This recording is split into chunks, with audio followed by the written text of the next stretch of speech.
Yeah, so okay, yeah, the bloodline of this blue girl. It's funny because they both got the same bloodline basically. It's funny because it seems like everybody and their mother used a dog called Monster Mutt and a girl called Prime Yard's Butterscotch or Heathfield's Butterscotch, whatever. Butterscotch was a tri dog, and she's in both of their pedigrees. Monster Mutt is a red dog, and he's in both of their pedigrees.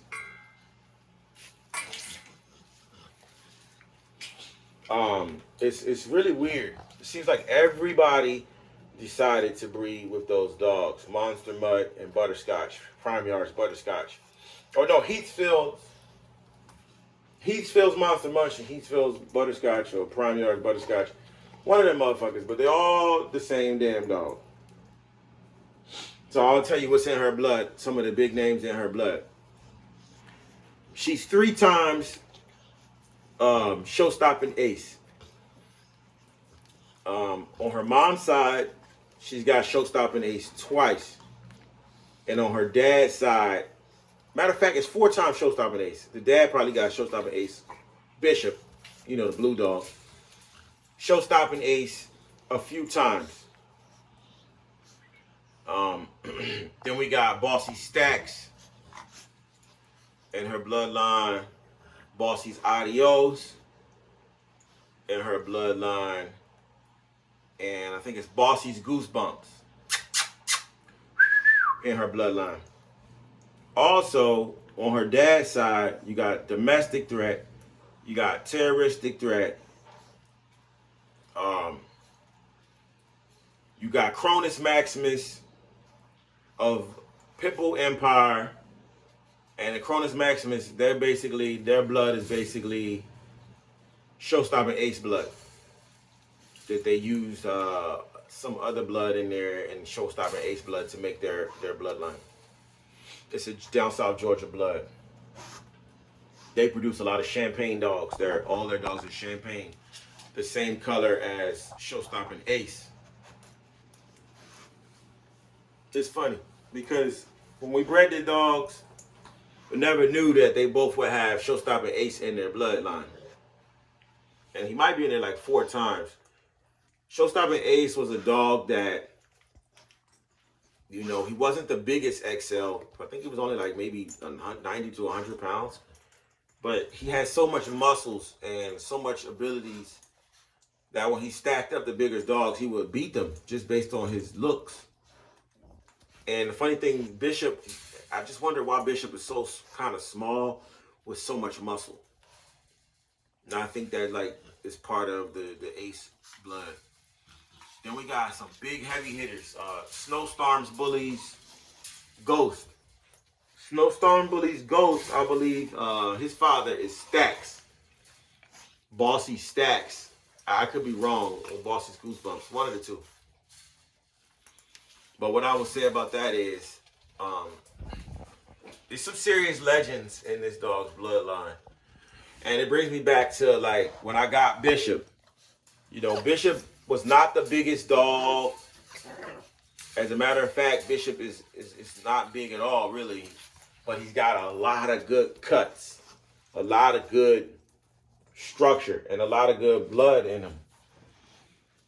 So, and then I bred Bishop to a dog that wasn't really big at all, didn't have good blood like that.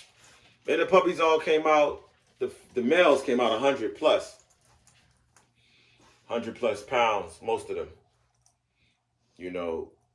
But this dog's mother had to be, I don't know.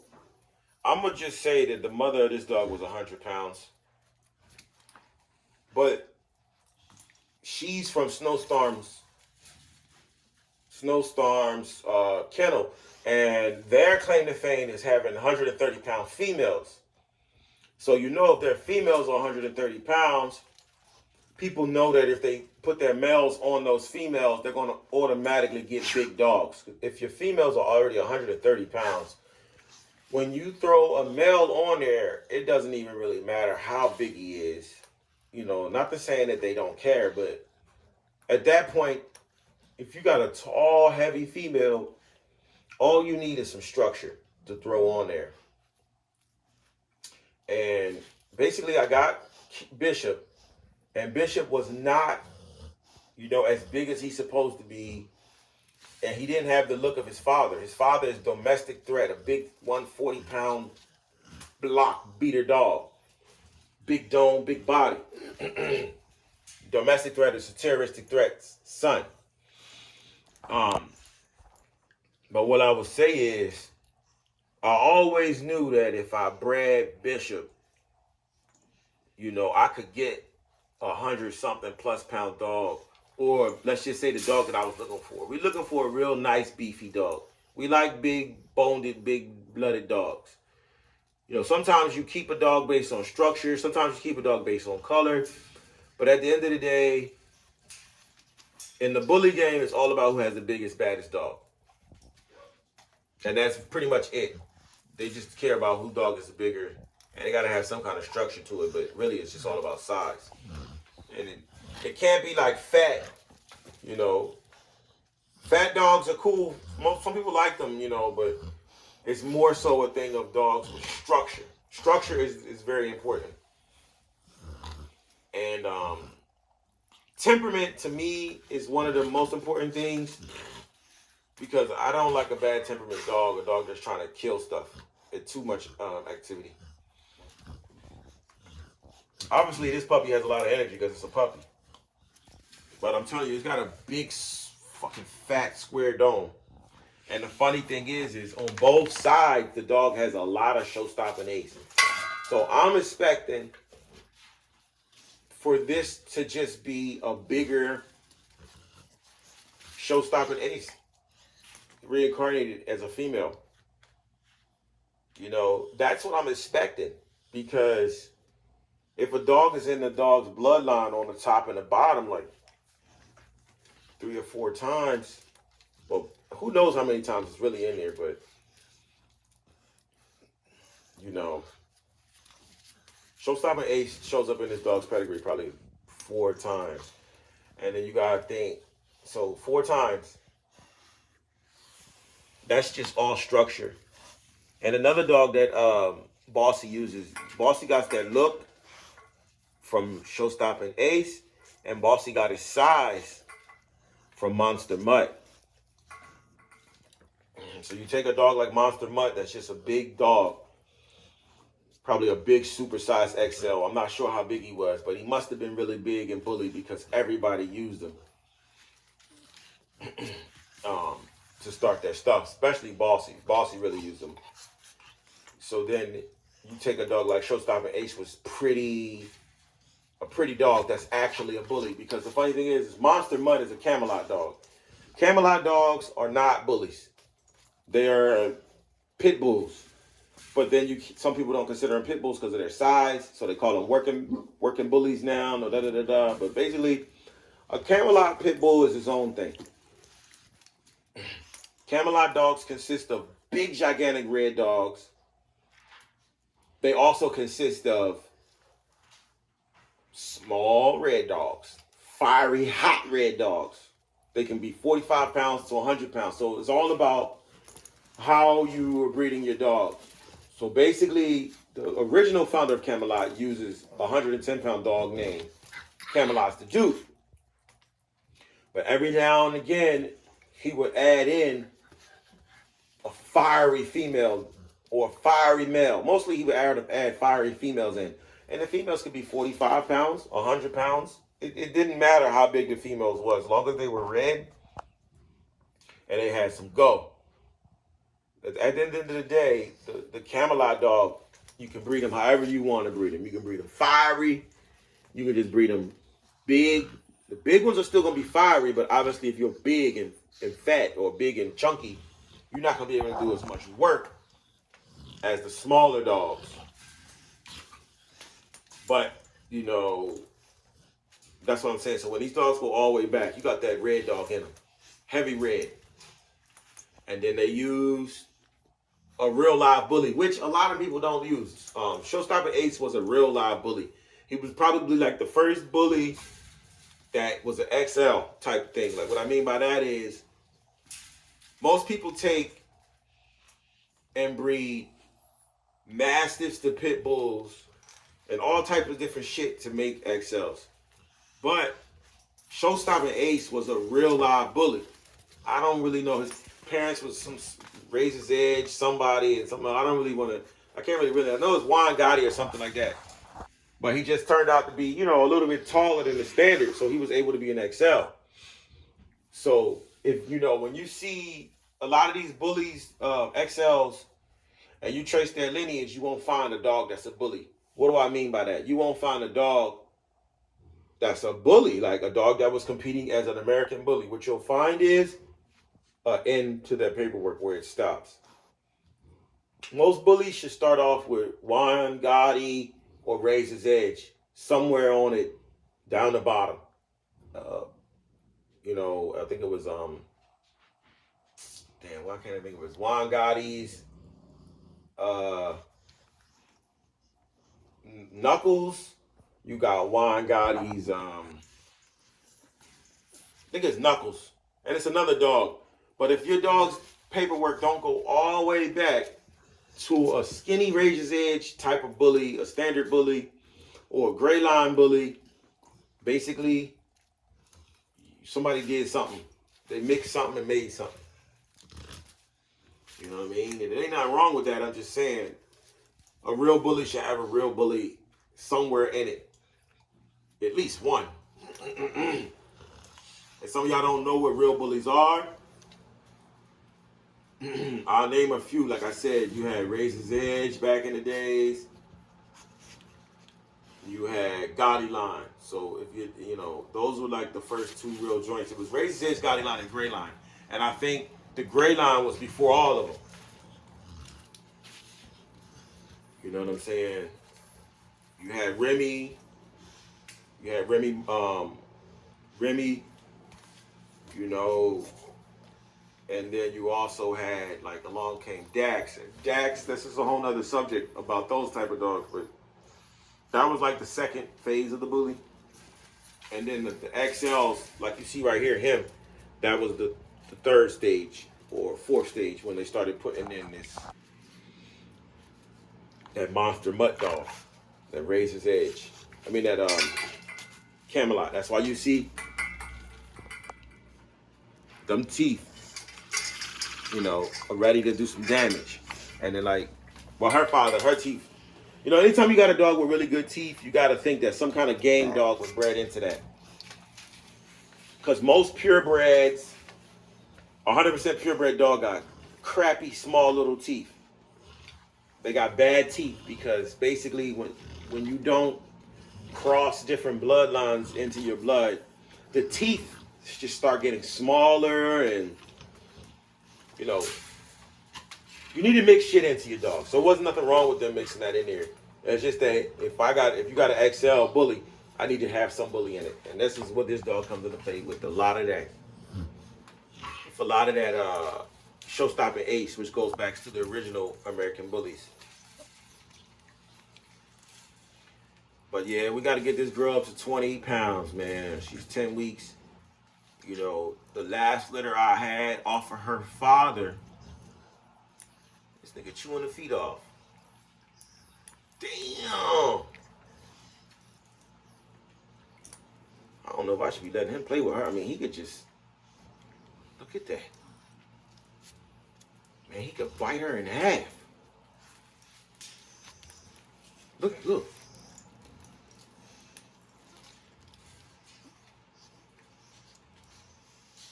He's got to have some kind of intelligence in him. And that's where his show quality comes into play. And then I really believe it's my training as well. You know, when you spend time with your dog, it kind of makes him smarter. Because I'm sure if he never seen a puppy or played with a puppy, he could just bite this dog's leg off. And we let him play with her all the time, but I don't know if it's a good idea. Might have to lock her up when I leave here.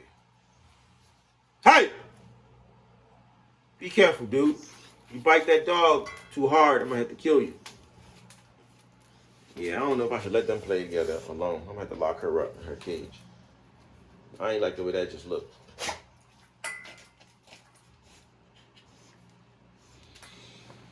But yeah, she got that. She got bossy stacks. The blue dog got bossy stacks.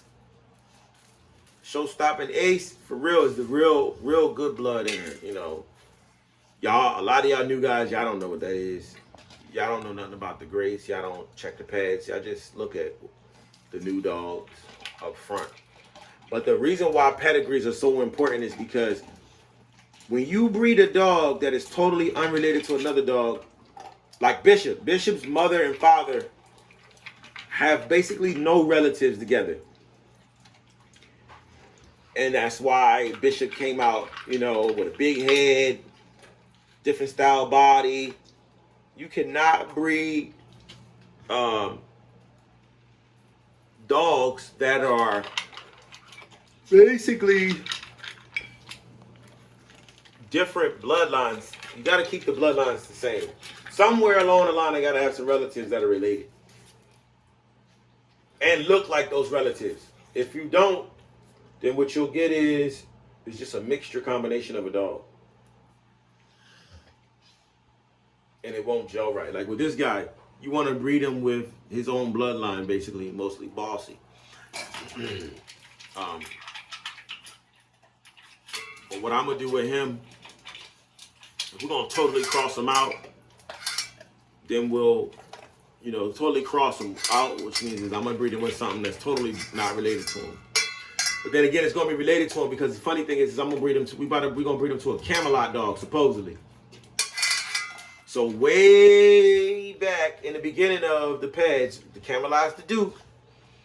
On both sides, that Camelot the Duke going to go all the way back. And then the mother's a red dog.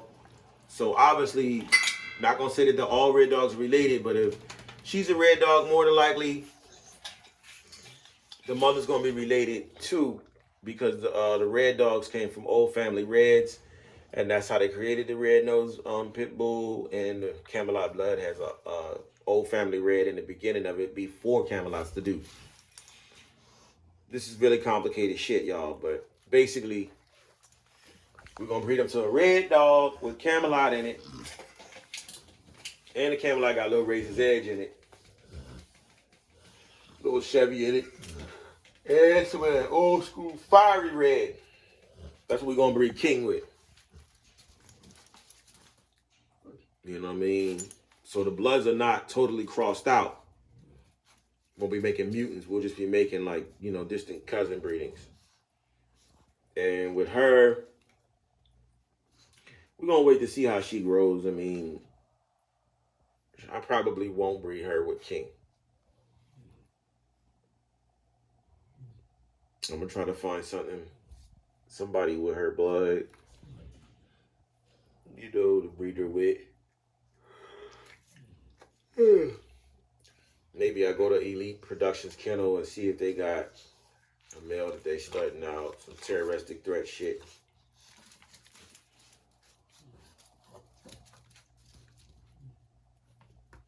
Now I'm gonna just do a shitload of outcrosses with this guy. Cross him all the way out. Never bring him back into the bossy bloodline. Just cross him with like Camelots and red dogs.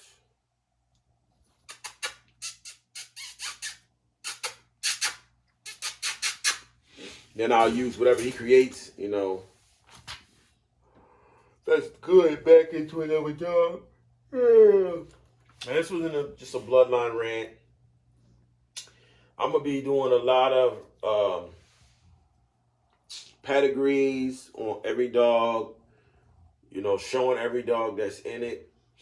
I might have a chart and go down the chart and, you know, do a family tree and talk about it.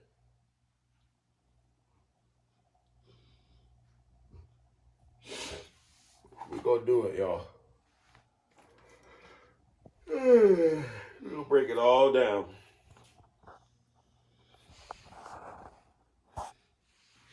I want to put this little puppy away. This little puppy sits out here with King all day. I don't know if that's a good idea because all he got to do is bite this joint one time.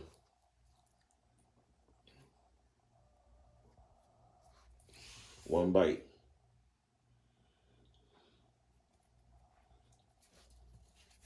Yeah, he's a gentle giant, but what I've seen from these dogs is they will bite a puppy's ass.